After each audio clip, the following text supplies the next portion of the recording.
All right, welcome in. It's another edition, a Friday edition of PhillyVoice SportsBets. We appreciate you hanging with us. Devan's still on a beach, enjoying the long stretch of Labor Day week to weekend, I guess. This is like when you have your birthday week instead of your birthday. So bless her and everybody else who's been doing it right, hanging out on the beach down there. We'll be back in full force next week after Labor Day.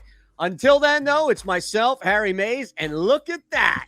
Kenny is in the house. We'll get to all of this in a second. As you know, today's show brought to you by Rita's. Everybody! Go candy crazy with Rita's new Candy Kapow Ice. And new app users get a free ice when they download and use offer code SWEET. Stop by your local Rita's today and try it before it's gone. Offer expires September 4th. Be cool, eat a Rita's.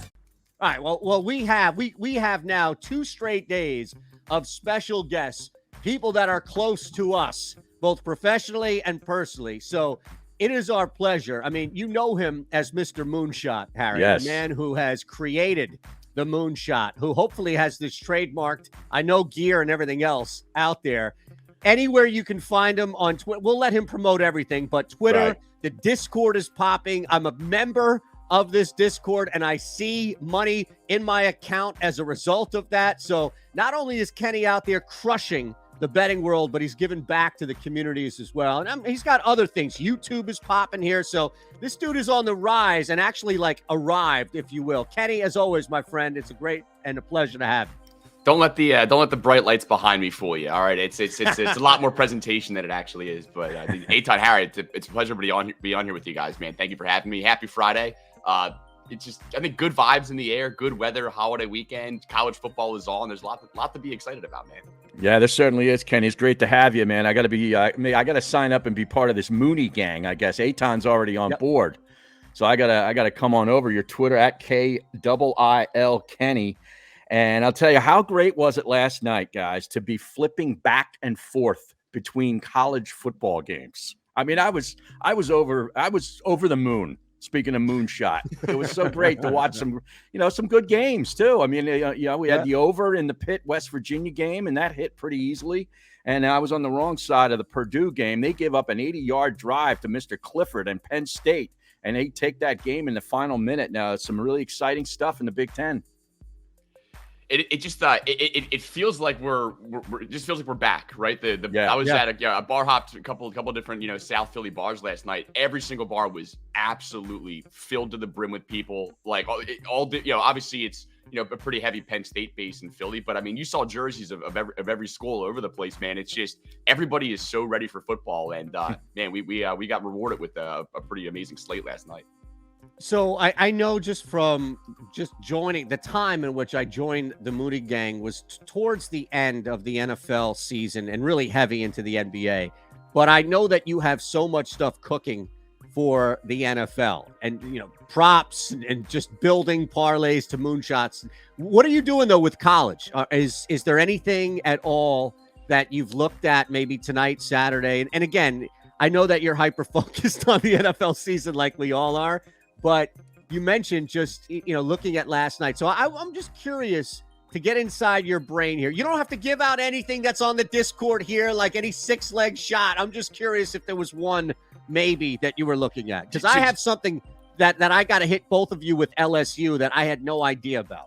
I would love to hear that because, look, I typically default to, smart guys like you for college. In the past, I was a little heavier into it. And then with the success of Mooney Gang in the last year or two, and it's such a more heavier NFL base. It's sort of where I've always had more experience. So it's the last month and a half of prep. I feel like I've been so locked in on NFL focused. I came into the college season pretty raw, to be honest. I was on Penn State last night. We got a miracle cover in that final drive from Clifford. But to be honest, I'm pretty middle of the road for college. So I will default to pros like you, and I would love to hear this LSU stat you got for us. All right, real quick, let me say this, though, and this is just to send it right back. And Harry, I mean, you know me, I'm not following the truck circuit on NASCAR. I'm not following a lot of the racing. Me either. You have a guy, Kenny, Rocky Mountain, right? This is just it. Like when Kenny says, I defer to smarter people, that's not cliche. There's a cat on his Discord who is just I don't know. Like, does he work for a car? How does he know all this shit? Because He used to be he's a driver. constantly making us money. He used to be like a semi-pro driver out in Colorado. This is Aaron, Rocky Mountain RLX. I have turned into such a NASCAR fan just because of how much this guy knows. Like, I'll tell you this, man, if you've never watched the NASCAR race before, if you've never bet on NASCAR, put $10 on the race and just watch the last half hour. It'll make for a crazy Sunday afternoon. So I'm all in. I am officially a NASCAR guy now. Wow. I like NASCAR. I've watched, quite a few races, but I've never bet it. You look, just as as immature as I am with a sport like that. I mean, I don't think I fully appreciated just how much could go into it. I mean, his level of research, he's timing practice laps, he's evaluating pitch strategy and stuff like that. I'm like, dude, you're speaking another language to me, but it sounds smart, so I believe you. That's awesome. All right, let's look at, because I know Harry wants to hit a couple of college plays this weekend. We'll bring up the spreadsheet, which will open up some NFL conversation for Kenny, because I know he's got some stuff at least week one and that we're looking at. We'll get, Matt, I promise. We'll get to that. That was a little tease here. But before Harry, let me just hit you with this. I got this from Mark Lawrence, right? Mark Lawrence, talk about following smarter people. Mark Lawrence is like the smartest, right? So yeah. I subscribe. This isn't mine. I didn't take this. I didn't come extra prepared because Kenny was on the show. I just want that out there. This coach, during the first 3 weeks of the season versus teams who won 5 or fewer games, 5-14-1 against the spread, including 0-5 against the spread when not favored by 7 or more points. And that is not Mr. Southern accent Brian Kelly. It's not him. No, it is him. No, that's what I was saying. That had to be Brian Kelly. It's not the Southern accent. Right. Your family. Isn't that what he said? I'm telling you. So you're on the Knolls tonight or this weekend? What I guess that's game Monday. That's Monday night, that game, right? Correct. I think you're right. I think it is Monday night. Yeah, it's a standalone game on Monday night. It is a standalone game. What was their record last year? The Knolls? Yeah. Not very good. I mean, they were below 500. Were they not? Yes.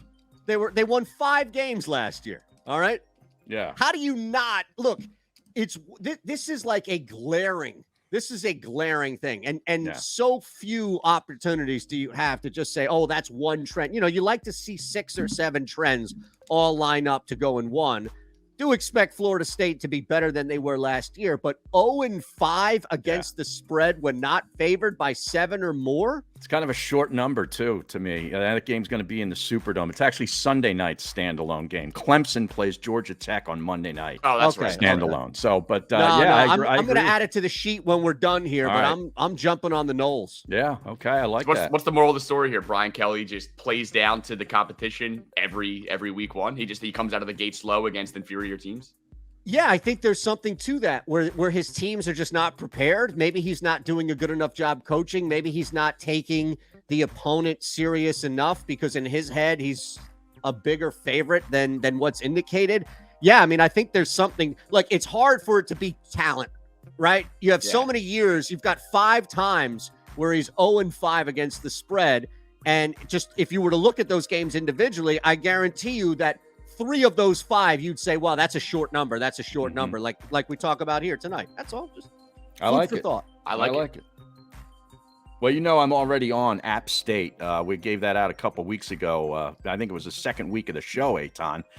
Second week of August. They were actually plus 2.5 hosting North Carolina. They've now moved into a minus 1.5 point favorite in this game. So we're in a really good position with that game. And did you know favorites were 16-0 last night on the money line in these college football games? How about that for a number? I'm already on Utah at -3 against Florida this week in Florida.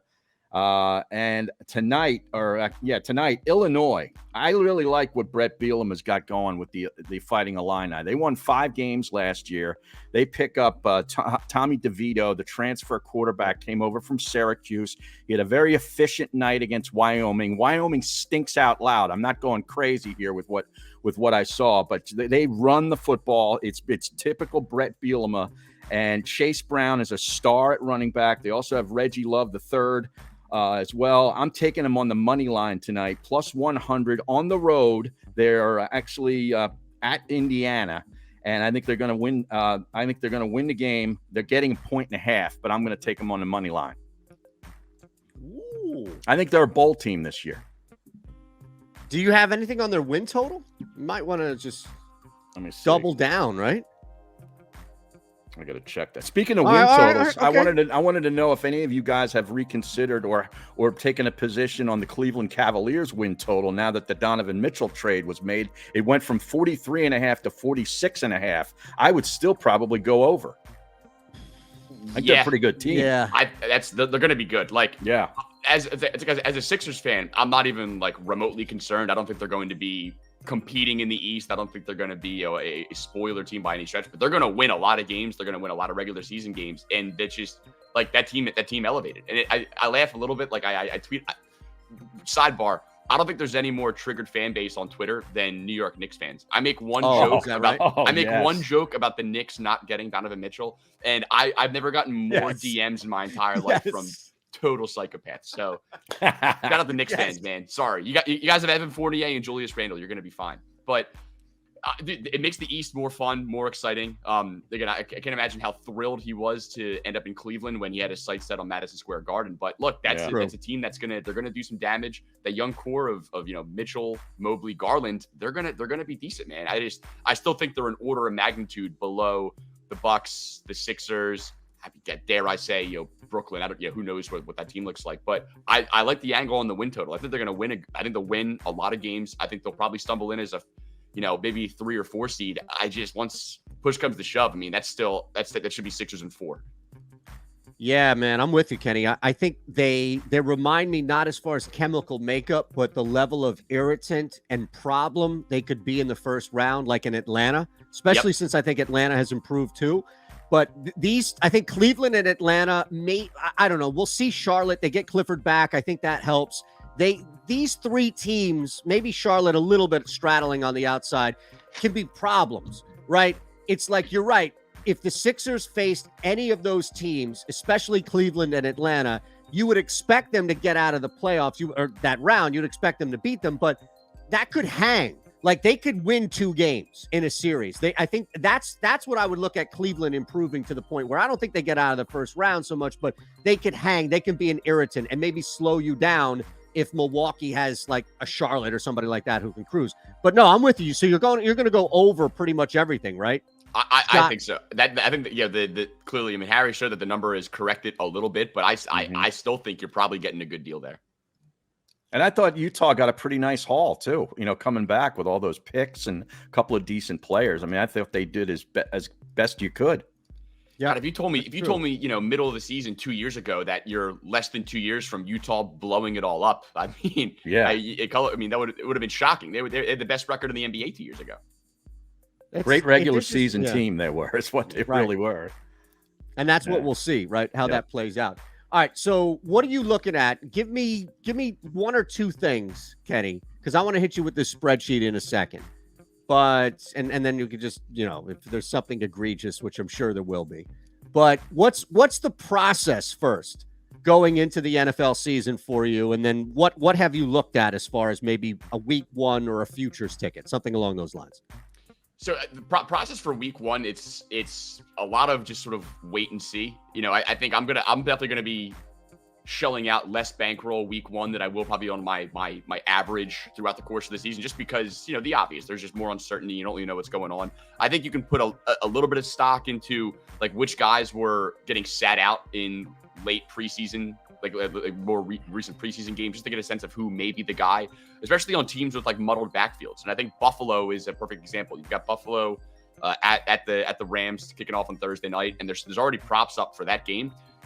You've got that's 2 teams now with just sort of question marks in their backfield. Maybe a little less confusing on the Rams side of the ball. Akers seems healthy, so I think that feels pretty safe.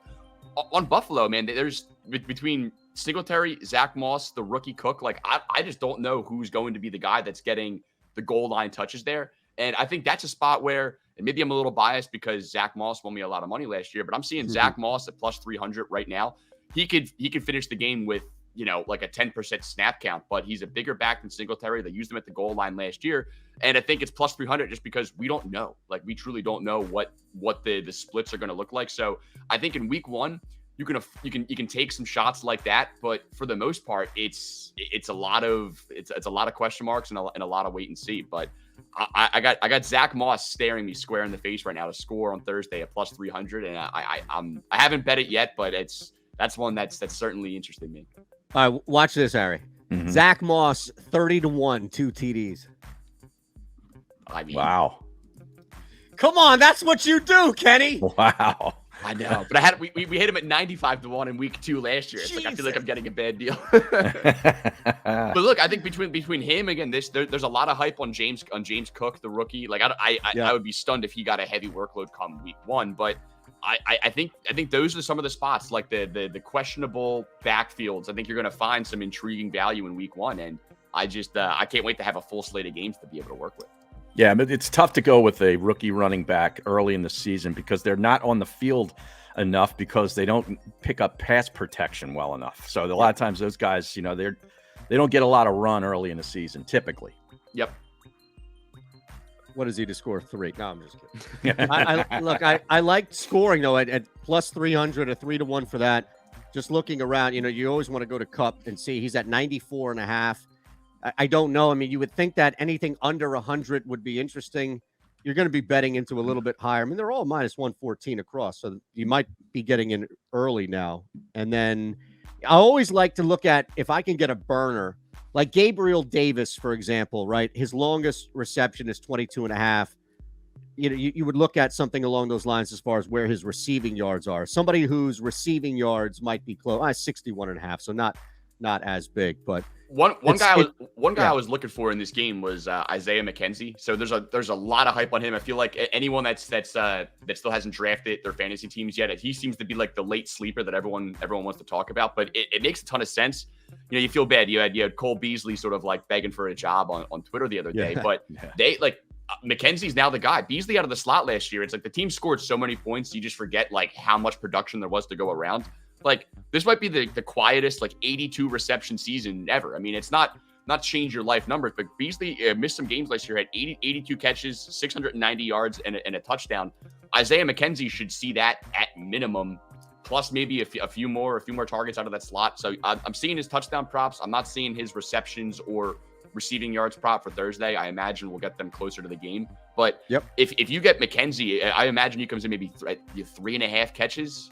I think that's going to be an absolute smash spot. So Isaiah McKenzie receptions is something I very much am looking for on Thursday. Harry, you got anything you were looking at, or you want to hit the spreadsheet? We can hit the spreadsheet. I just have one more on the way out in college football.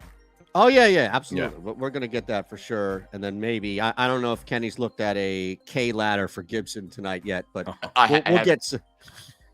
I have not. The only other one college I wanted to ask you guys was does Notre Dame get the post Manti Te'o documentary Good Karma from the universe to allow them to cover, what is it, like 17 and a half? I'm staying as far away from that game as possible, mainly because I'm going to love to watch the game. I don't need to bet that game to be interested in it. Same with Oregon and Georgia.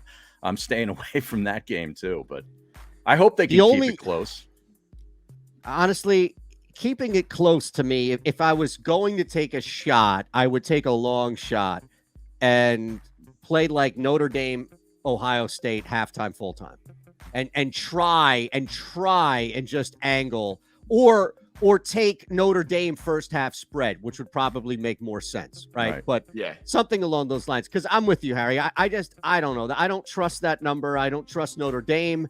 Their defense, this kid for Ohio State, man, he's the best quarterback. He's unbelievable.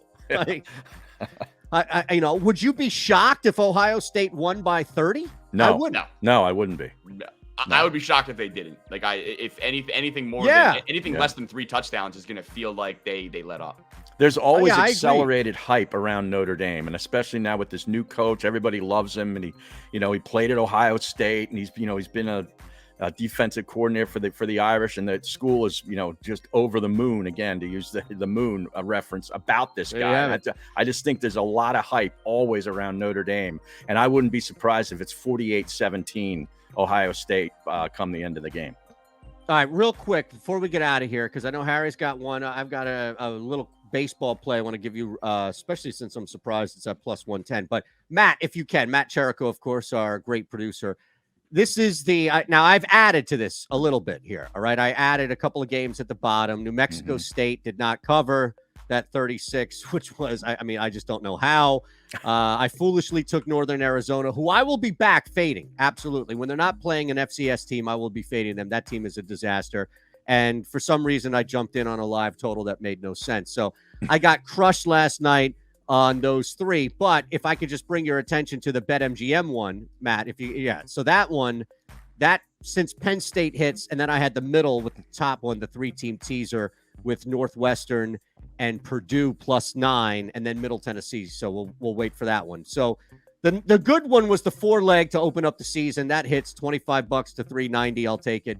But Kenny, what I've done is I've just put all my week 1 and any week 2 that I have on here, and I've let Harry just pick apart with a knife and fork and say, whoa. What the hell are you doing taking Atlanta +4.5? So if you see anything at all that doesn't add up, or you think, wait a second, or you'd like to talk about it, I present to you the Shander spreadsheet. And this will grow, clearly. This is just week 1 for college, week 0 and week 1 for college and NFL, respectively. By the way, Cherico's a Knicks fan. R.I.P., brother. Now, do you need to see that again, or? So I'll tell you this. The one underdog I saw on there that you're probably getting a hard time for. I'm also with you, man. I'm on the Falcons week 1. I don't think anybody is giving Atlanta a shot to do literally anything. Does Mariota have the ball week 1? Yeah. I think, so Desmond Ridder may come into this, but you look at Mariota's ATS record over the last couple of the years as a starter. I know it's a smaller sample size, but he's better than Matt Ryan. Yes. And he can move, right? He can run a little bit. Matt Ryan can't move at all. So I'm curious to see what Arthur Smith can do. Look, I don't think they win 10 games this year, Kenny, but I like him over that key number at 3. Absolutely. At home getting 5.5 against Jameis Winston. Again, really just against the team that had, kind of just like a black cloud hanging over them, at least at the beginning of training camp, wondering whether or not Kamara was going to get suspended or not. It sounds like he's probably going to be fine this year and might get pushed off to next year. It's just that going on, no Sean Payton. And I think that's a lot of disrespect for week 1 for a guy that, again, to your point, small sample size, but has got it done in recent years. Give me the points, give me money Mariota. There's something to it. The one thing I'll leave you with this, and this is why I target, again, like the Patriots, I think are a great play. When you find week 1, the first time a coach is calling plays, right? Like New Orleans, you just mentioned that. This guy wasn't calling plays before. It's his first time call. I don't know what the offensive coordinator was doing when Sean Payton was there either. So now you have 2 people, head coach and offensive coordinator, who are essentially calling plays for the first time in their coaching career. And you want me to lay 5.5 on that team? Never. On the road. I will. Yeah, on the road. I will never, on week 1, I will never lay points with a coach who has never called plays, either OC, DC, or head coach before. Never. All right, Harry, I'm with you on that. The late. one that jumped out to me I liked is the teaser. I think you had New England and Minnesota get 6-point teasers. I like that. I took Green Bay at -1.5 when this thing opened initially. I wanted to wait to see if I can get Minnesota at -2 or +2, pardon me, and run the Wong teaser, right? And push that 6 points above 3, above 4, above 6, above 7. So now I have created a middle, if you will, right? Where I have that teaser with Minnesota at +8, and I have Green Bay at -1.5. Any key number, both of those hit.